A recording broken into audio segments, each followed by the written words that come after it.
Mr. President, I rise again to talk about the urgent need as October 1st approaches to vote on a no Washington exemption from Obamacare amendment or bill. Now, again, Mr. President, this need isn't of my creating. I wish it weren't here, but it is because of an illegal rule issued by the Obama administration to completely reverse the clear language on the subject in Obamacare. Mr. President, let me just back up and give the brief history. During the Obamacare debate, a proposal was made by many of us, led by Senator Chuck Grassley of Iowa. And the proposal was simple. He said every member of Congress, all congressional staff, should live under the most onerous provisions of Obamacare. Specifically, we should have to get our health care from the exchanges, where millions of Americans are going against their will, having lost, in many, many cases, the previous health care coverage from employers that they enjoyed. So Senator Grassley said that's what Washington should have to live with. And there was explicit, specific language put in Obamacare to that point for Congress.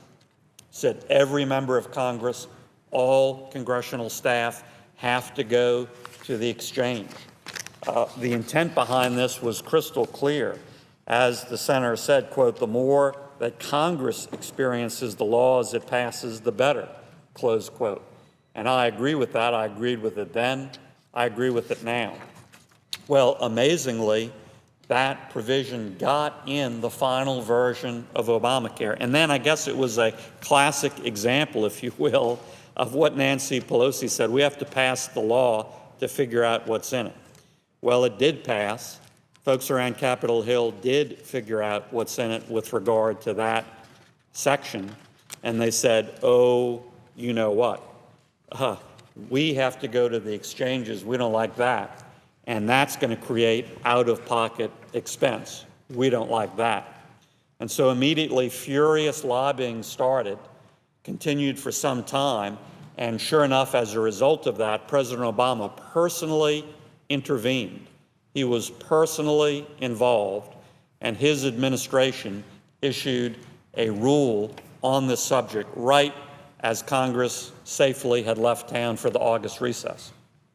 That rule said two things, basically. One, it said, this official congressional staff, we don't know who that is. So every member of Congress will get to decide what staff, if any, under their employment will have to go to the exchange.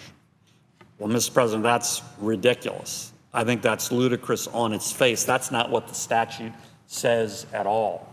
It says all official congressional staff. And every member of Congress shouldn't be able to decide differently, member by member, whether anyone at all on their staff has to go to the exchange. But the second part of this illegal rule is even more interesting. It said whoever does go to the exchange in terms of members and staff gets to take their very, very generous taxpayer-funded subsidy from the Federal Employee Health Benefit Plan with them. Now, the Obamacare statute doesn't say that at all. And in fact, a different part of the Obamacare statute says exactly the opposite. It's about employees in general who go to the exchange, and it says when an employee goes to the exchange, he or she loses any previous employer-provided subsidy. That's Section 1512. That's explicit in the Obamacare statute. So this special rule for Washington is illegal, flat out illegal and contrary to the statute, in my opinion. But it goes into effect October 1st, and that's why my colleagues and I who support the no Washington exemption language had to take action, had to fight for a vote now. We need this debate and vote now before October 1st. That's what it's all about, Mr. President. As I said, my distinguished colleague from Iowa who authored this language couldn't have been more clear. Quote, the more that Congress experiences the laws it passes, the better, close quote.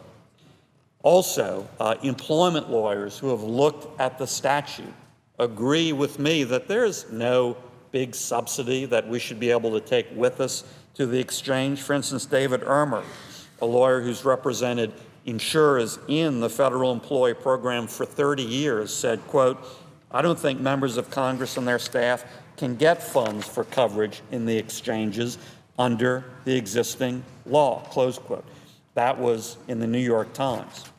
Many other employment lawyers have said the same because it's crystal clear from the statute.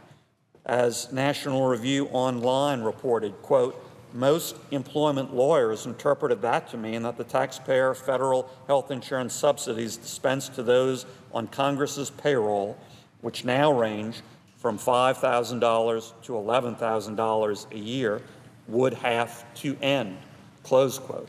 Yes, that is the clear language and the clear legislative history of the statute. And yet, all this hocus pocus to do exactly the opposite, contrary to the law. As the Heritage Foundation said, quote, "Obama's action to benefit the political class is the latest example of this administration doing whatever it wants, regardless of whether it has the authority to do so. The Office of Personnel Management overstepped its authority when it carried out the president's request to exempt Congress from the requirements of the health care law. Changing laws is the responsibility of the legislative branch, not the executive branch," close quote. And also, the Heritage Foundation also said, quote, "Washington's political class and allied big special interest lobbyists are responsible. And until this bad law is fully repealed, the president's team and Congress should submit fully to its multiple and costly requirements, just like everyone else," close quote. National Review Online has echoed the same, and they're right. Quote, "Under behind-the-scenes pressure from members of Congress in both parties, President Obama used the quiet of the August recess to personally order the Office of Personnel Management, which supervises federal employment issues, to interpret the law so as to retain the generous congressional benefits," close quote. And the Wall Street Journal opined, quote, "If Republicans want to show that they stand for something, this is it. If they really are willing to do whatever it takes to oppose this law, there would be no more meaningful way to prove it," close quote. So, Mr. President, this is why we're here at this moment, and this is why it is so important and necessary to have this debate and this vote now. Now, Mr. President, I'm very happy that at least some of my colleagues have properly recognized that, and that includes the distinguished majority floor manager of this bill, and have agreed in principle to this vote. The distinguished majority leader, Senator Reid, has agreed in principle to this vote. But it's interesting that, at least in his case, although we have some agreement in principle, we have no vote. And quite frankly, I'm not surprised. You know, the proof of the pudding is in the eating. If you agree to a vote, then you got to have a vote. And so we need to have a vote. We need to have a vote by October 1st, and I'm going to keep fighting for a vote. That's basic fairness to deal with this illegal rule. Again, the timing of this is here and now, and that's not of my doing. I didn't favor the illegal rule that makes the issue come before us. I didn't favor the October 1st deadline. That should never have happened at all. But it is before us, and that deadline is before us because of the illegal rule from the Obama administration. And so that's why we need a vote. We need a vote before October 1st. Now, as I said, the distinguished majority leader says he'll permit a vote. He says that in theory, but it doesn't happen in practice. So again, we wait and wait and wait and demand a vote. Doesn't have to be on this bill. And so I will continue to come back. I will file this amendment with regard to the CR. That's a perfect place to have this debate and vote. Or we can do it as a standalone bill, and we can do that easily next week before October 1st. We can do it without disrupting any other floor business, without delaying any other action with regard to the CR or anything else.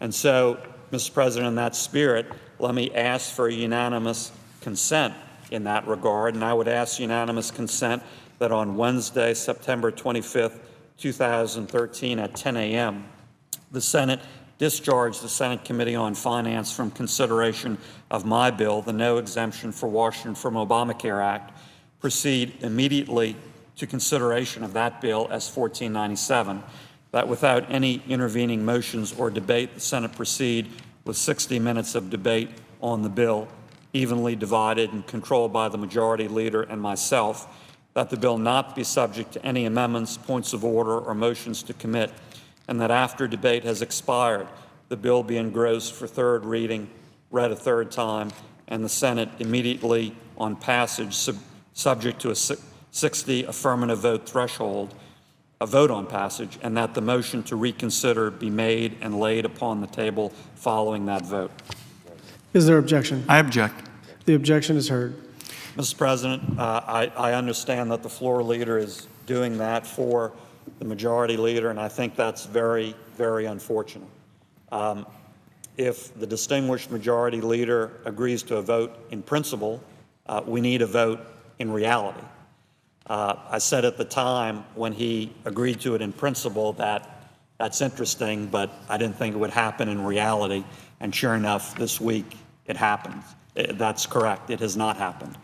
So, you know, I think the Majority Leader, quite frankly, is very concerned about this vote. That's why he and others actually relied on threats and intimidation to try to avoid this vote.